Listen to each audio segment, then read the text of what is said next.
First, let's get to today's highly anticipated COVID-19 vaccine news. A key FDA committee going to go over this submission from Pfizer and BioNTech.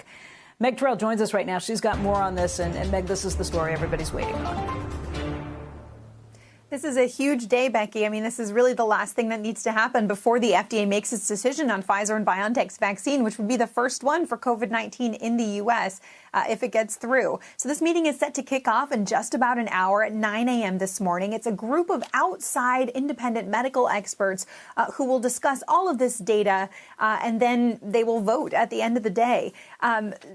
FDA Commissioner Dr. Stephen Hahn was on the Today Show this morning, and Savannah Guthrie asked him how soon the FDA will make its decision after this vote this afternoon. Here's what he said. We'll have to see what the scientific and medical discussion is today, but our plan is to take their recommendations into account for our decision-making and make a decision shortly thereafter. Again, it really depends upon the complexity of the issues discussed, but we intend to act quickly. Now, the day is going to be full of discussions about the data and the efficacy and the safety, both from Pfizer and from the FDA itself. The CDC will also present on how they plan to monitor the safety and effectiveness of the vaccine as it gets rolled out. There's going to be an open public hearing where people from the public can present their views as well. Then the committee has its discussion, and then they will vote.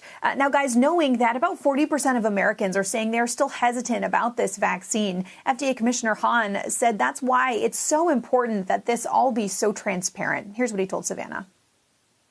We need to get to herd immunity, and that requires a substantial percentage of Americans to be vaccinated. So that's why we've been transparent. It's why we want this public discussion of the data. It's why we've been very careful about the review of the data, and we'll make a very careful decision. And guys, this is going to be streamed online all day so everybody can watch. I was talking with a former FDA Commissioner, Dr. Mark McClellan, earlier this week. He said this is going to be the most popular FDA YouTube video in history. Becky? Yeah, no kidding. I have never watched one of these meetings before. This one I might actually live stream. Shepard Smith here. Thanks for watching CNBC on YouTube.